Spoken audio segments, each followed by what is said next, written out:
It was 3 days before New Year's when my mother dropped the kind of comment that sounds casual on the surface, but hits you with the weight of a brick when you realize what it actually means. I remember because I was standing in the kitchen, slicing apples for my daughter's snack, and she said it like she was mentioning the weather. "We're heading to the mountains this weekend," she said, pouring herself a cup of tea. "Just a little family cabin retreat for New Year's. Should be peaceful." Then, without even looking up, she added, "There wasn't enough room for your little ones, so it'll just be your brother's family this year. You understand, right? My name's Elvis. I'm 36, father of two, and I've spent the last decade quietly learning how to bite my tongue. You don't grow up in a family like mine without mastering the art of swallowing disappointment and pretending not to notice the patterns." The birthday dinners I was too busy to be invited to. The sudden radio silence when I got promoted, but thunderous applause when my brother bought a new grill. The Christmas where my kids got dollar store puzzles while my niece unwrapped a Nintendo Switch. You get used to it. Or you pretend you do. Growing up, my brother Dean was the golden child. 4 years older, football star, always brought home the shiny report cards and the big wins. I was the quieter one. Not a troublemaker, not a standout. I just existed. And when I got older, I got out. Worked hard, started my own property management company, raised a family, and made a decent life for myself. Nothing flashy, but solid. Steady. You'd think that would earn some kind of recognition. Instead, it felt like the more stable and reliable I became, the more invisible I got. I didn't even know they were planning a getaway. No mention of it during Christmas dinner, even though they'd clearly been coordinating for weeks.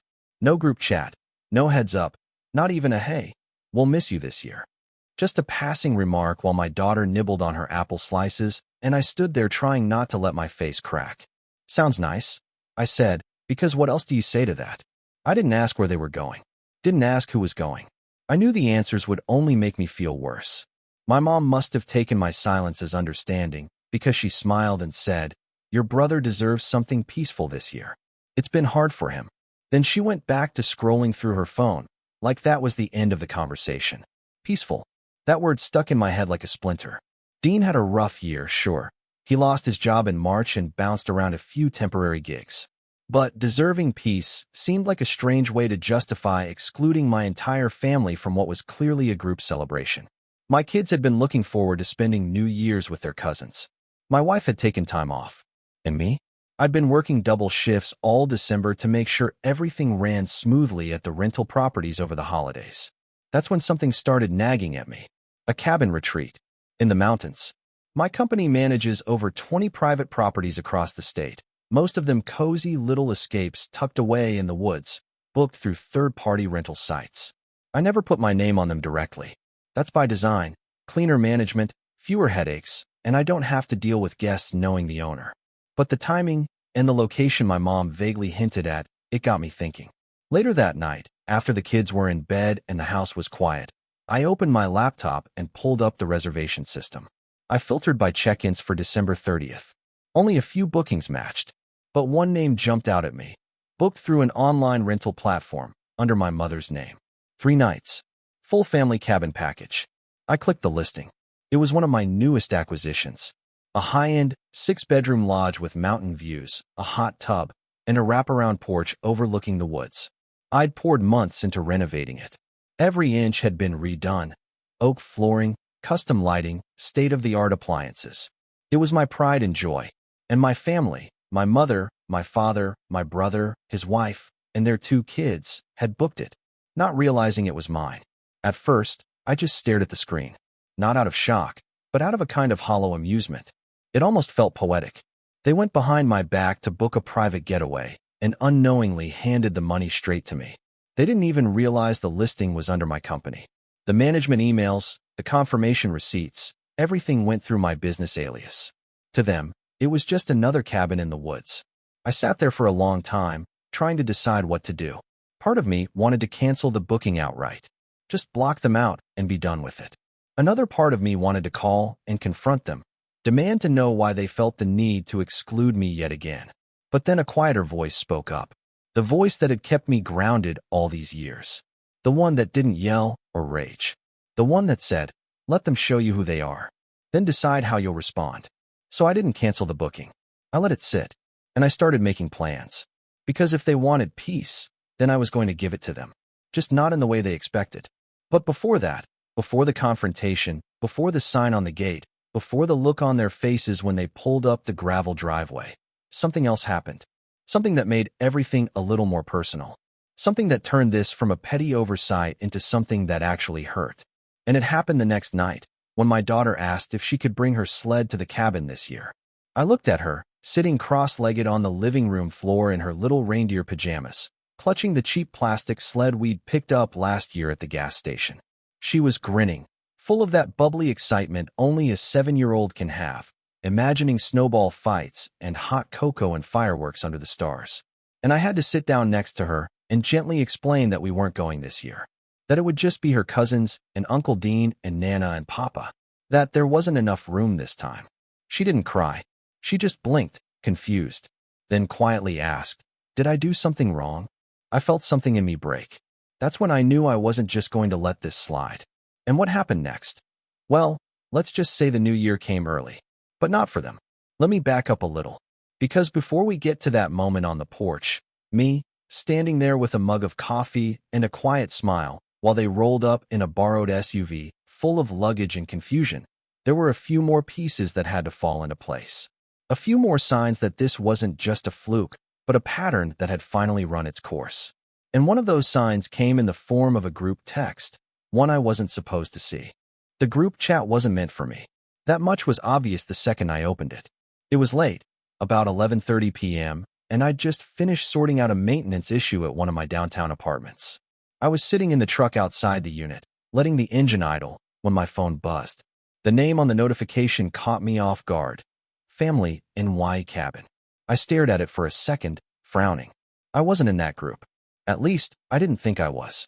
But I recognized the numbers. My mom, my dad, Dean, and even my sister-in-law, Clara. Somehow, one of them had added me by accident. I should have just swiped it away. Really, that would have been the polite thing to do. But something in me, maybe that same quiet voice that had told me not to cancel the booking, nudged me to tap it open. Curiosity? Maybe. Or maybe I was just tired of pretending I didn't want answers. I tapped the thread, and the first message I saw was from my mom. "Mom, just picked up the mini champagne bottles for the adults. Kids will get sparkling apple juice, of course. I'll bring the board games too. Hope the weather holds." Then Dean responded. "Dean, forecast looks good. Just make sure there's extra pillows." Last time Clara woke up with a crick in her neck and blamed me for the rest of the week. I scrolled a bit, still wondering how this conversation had gone on without me ever noticing. Maybe they'd changed the name of an old thread. Or maybe they just never included me in the first place, and one of them accidentally hit add contact, and my name popped up. Either way, I was in now. And then I saw it. The message that made my stomach drop. "Clara, just double-checking. Are we 100% sure we didn't invite Elvis or his kids? They're sweet, but you know how loud his little one gets. And honestly, I don't want to spend the weekend mediating sibling drama between our boys." "Mom, yes, don't worry. I told him we were going, but said there wasn't enough room. He took it well. No fuss. I think he understood it's been a stressful year for Dean and the rest of us." "Dean, good. I love my brother, but it's nice to finally have a trip that's just peaceful. No side glances. No tension. Just us. Dad, Elvis needs to learn that not every family event has to include everyone. He's too sensitive sometimes. It's not personal, it's just space. Just space." That line. That bland, polite, passive-aggressive dismissal. Like I was a houseplant they couldn't find room for in the car. Not a son. Not a brother. Not a father whose kids would have loved just one weekend of warmth and fun. It stung more than I expected. I didn't even know which part hurt more. The fact that they'd planned the whole thing behind my back, or that they'd convinced themselves they were doing nothing wrong. That it was just space. That it wasn't personal. That it was somehow my fault for being too sensitive. I didn't respond. I just exited the chat and sat there in the dark, my hands still on the steering wheel, watching my breath fog the inside of the windshield. I don't know how long I sat there, but eventually, I drove home. That night, I lay in bed beside my wife, Kayla, and stared at the ceiling. I didn't tell her about the group chat right away. I didn't want to ruin her sleep. But I did tell her something else, that we weren't going to stay home for New Year's after all. I had an idea, and it started with a simple question. "Do you trust me?" She turned over, half asleep, and smiled. Always. The next day, while my family was probably out buying snow boots and marshmallows, I was making arrangements. I contacted the caretaker of the mountain property, Roger, an old friend I trusted more than anyone, and told him to prep the cabin early. Stock the fridge. Stack the firewood. Make sure the generator was topped off and that the private use sign I kept in storage was freshly painted and ready to be posted. I didn't tell him what was happening, just asked if he could have everything ready by the morning of the 30th. Then I called the rental agency and manually moved the booking out of the system. My business alias handled all transactions through a shell LLC, so no one would question the cancellation, just a standard property owner override. A refund would be processed automatically. I made sure of it. I didn't want to take their money. That wasn't the point. The point was peace. Real peace. Mine. I still hadn't told Kayla the full plan, but I could see in her eyes that she was starting to suspect something. She just didn't press. She knew better than anyone how long I'd swallowed things down, how many family events I'd quietly endured, how many birthdays and holidays I'd left with that hollow, sinking feeling in my chest. And then came the final straw. It was the 29th, 2 days before New Year's, and Kayla took the kids out for breakfast. I stayed behind to finish up some final client invoices. Around 11 a.m., my phone rang. It was my mom. "Elvis, honey," she began, and I could already hear the syrup in her voice. "Could you do me a tiny favor?" I didn't say anything, just waited. "We're driving up to the cabin tomorrow," and Dean realized he forgot his ski equipment at our place. He asked if you could swing by and drop it off at the house before noon. I blinked. His ski equipment? Just a few bags in the garage. You know the ones. You'll recognize them. I'd do it, but you know how your father's back gets when he lifts heavy. "So you want me to run errands for Dean?" I said slowly. For the trip I wasn't invited to. There was a long pause. "Oh, Elvis," she finally said, chuckling lightly. "Don't be dramatic. You know we didn't mean anything by it. We just needed some peace this year. You've been so busy with work, and Dean, well, Dean's had such a tough time, poor thing. We just didn't want tension, that's all." "I see. I hope you understand," she added softly. "It's not a slight. It's just about keeping things calm for everyone." My jaw tightened. "Sure," I said, keeping my voice even. "I understand." I hung up. I didn't pick up the ski gear. I didn't reply to the follow-up text from my dad asking for a quick favor to fill up the propane tank before their arrival. I didn't even open the group chat again, even though I saw more notifications trickling in. Dean bragging about how excited the kids were, Clara posting photos of matching fleece pajamas, my mom talking about how this would be the peaceful start to the year we all deserve. And that's when I knew they deserved a peaceful start? No, we did. My kids, my wife, me. I'd spent years shrinking myself to fit into a family that never once thought to stretch themselves to include me. And now?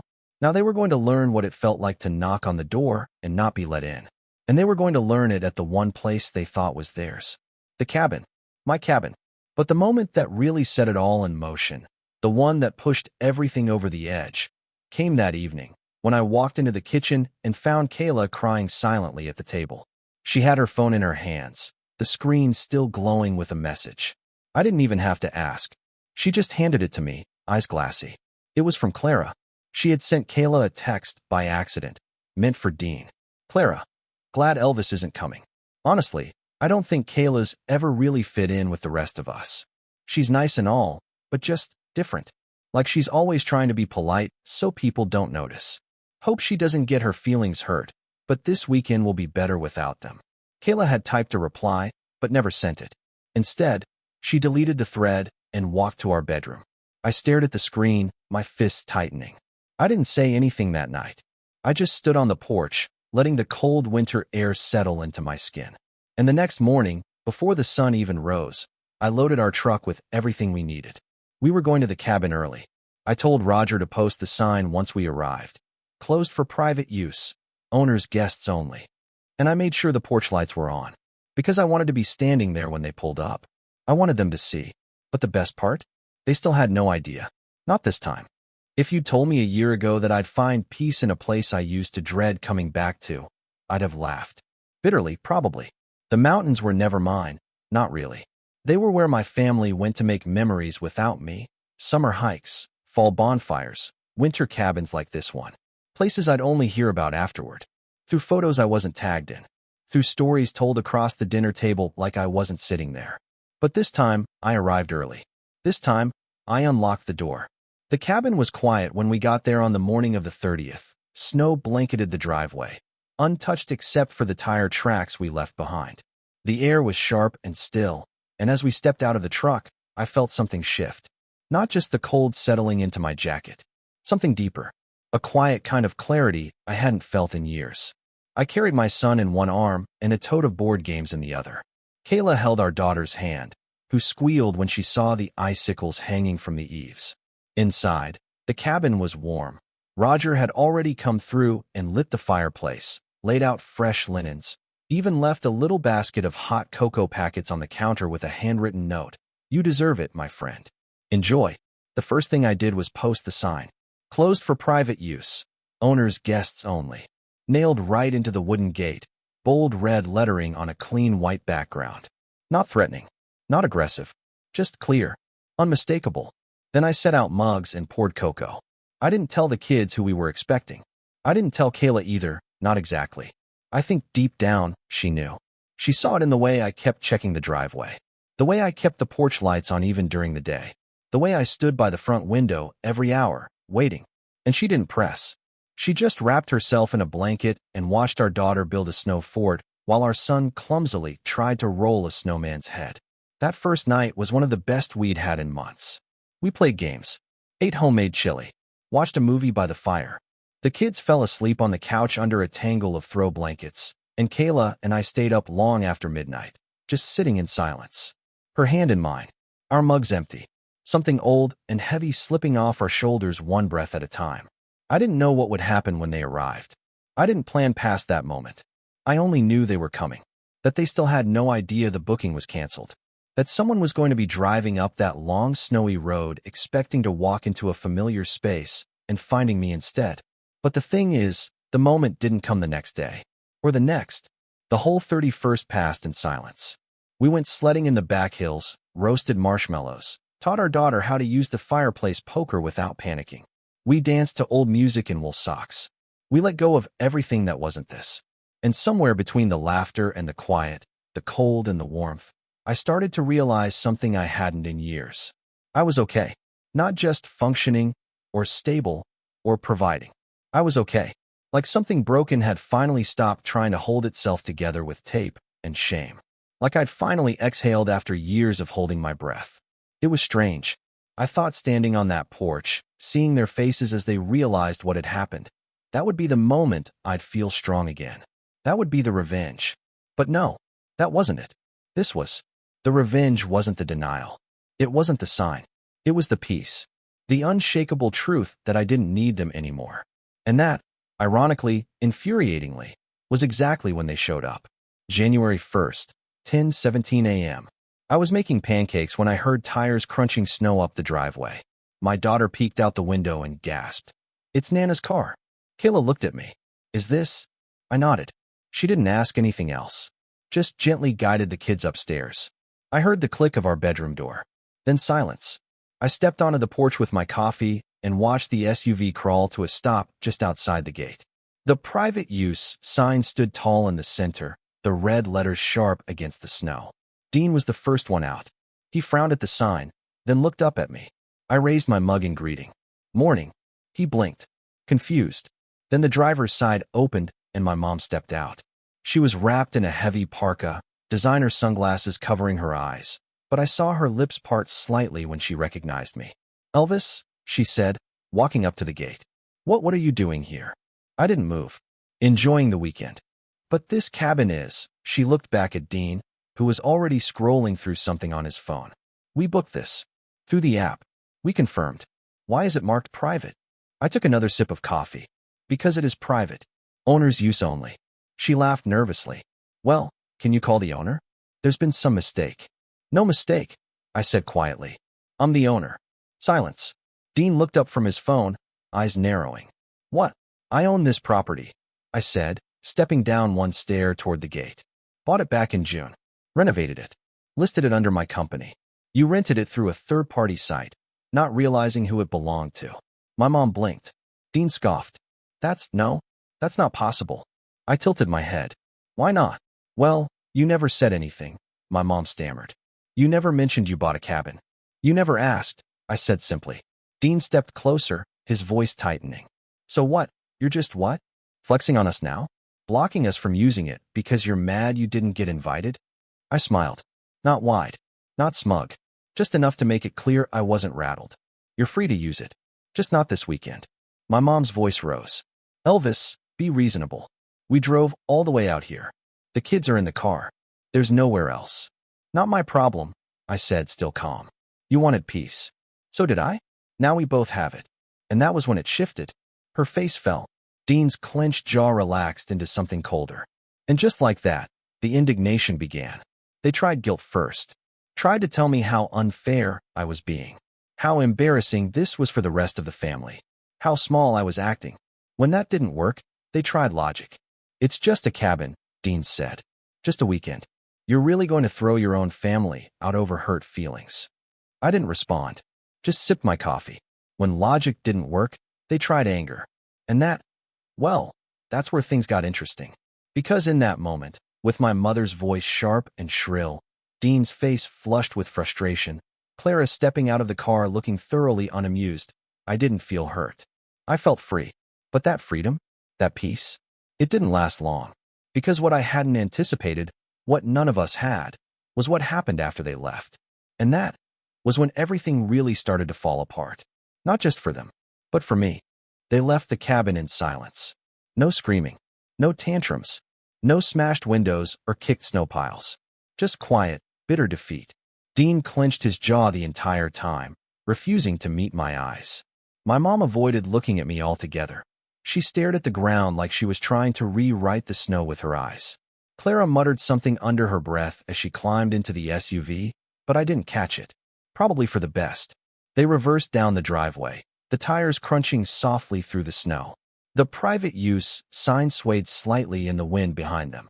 I stood on the porch and didn't move until their car vanished behind the treeline. The coffee in my hand had gone cold. I wish I could say I went back inside and celebrated. That I high-fived Kayla, laughed with the kids, toasted to poetic justice and righteous revenge. But I didn't. Not at first. I just stood there, numb, watching the sun flicker through the trees. Because the truth was, it didn't feel like a win. It felt like a line had been drawn, and I wasn't sure yet what side I was standing on. The silence inside the cabin was thick. Kayla was sitting on the edge of the couch, arms crossed tightly, her expression unreadable. She looked at me like she wasn't sure whether to be proud or worried. Our daughter peeked down the stairs and asked, "Why did Nana look so mad?" I didn't have an answer. That night, I lay awake staring at the ceiling beams, replaying the whole confrontation over and over. I didn't regret what I'd done, that part was clear. What I struggled with was what came next. Because a man doesn't just get up from years of quiet humiliation, find his spine, and then go back to pretending it never happened. Once you cross the line, you stay on the other side. And the longer I stared at the ceiling, the more I realized I wasn't just done being left out. I was done. Done playing the peacekeeper. Done tiptoeing around fragile egos. Done shrinking myself so they could stretch their comfort. They drew the blueprint when they excluded my kids. They built the house when they called my wife not a good fit. I just turned the key. And now? Now it was time to remodel. I got my first clue that they hadn't learned anything the next morning. January 2nd.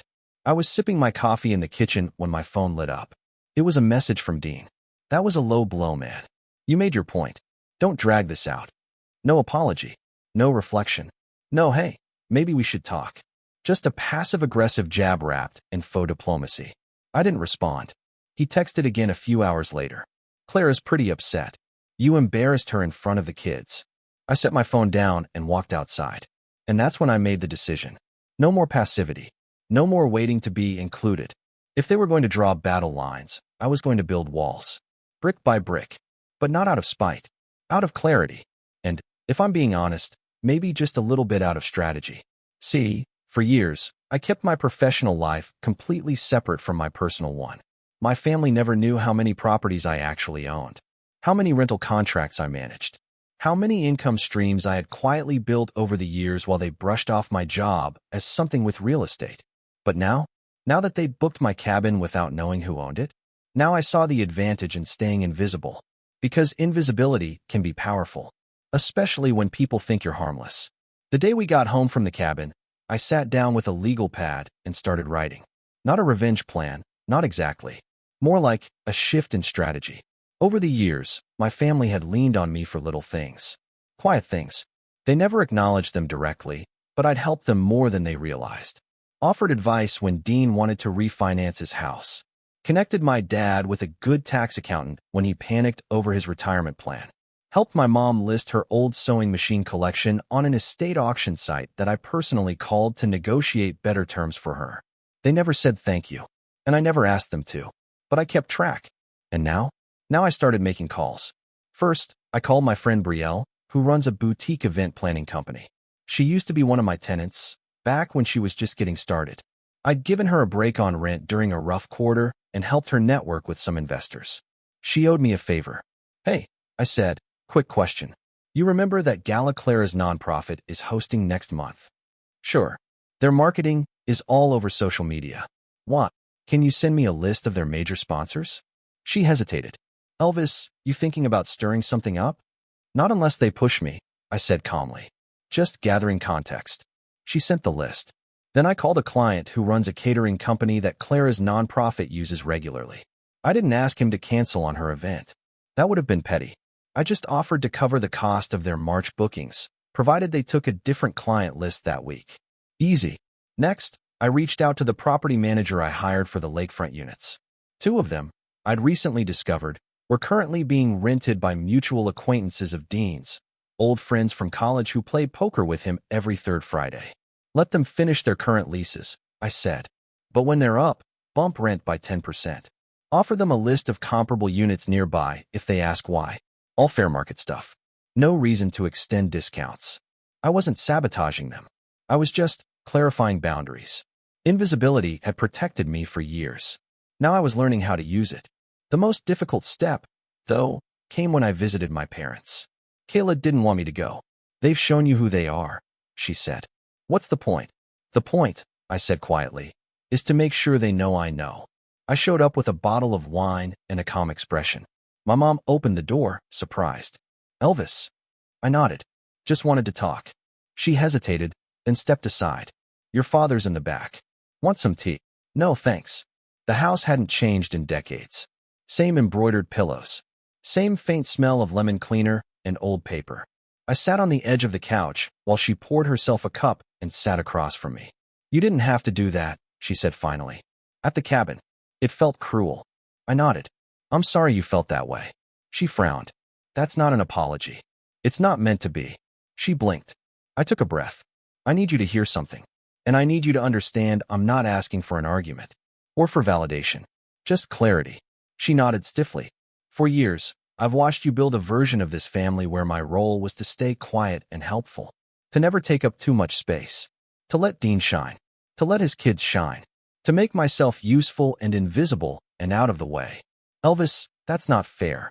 It's true. I said, sharper than I intended. I steadied myself. You've said it yourselves.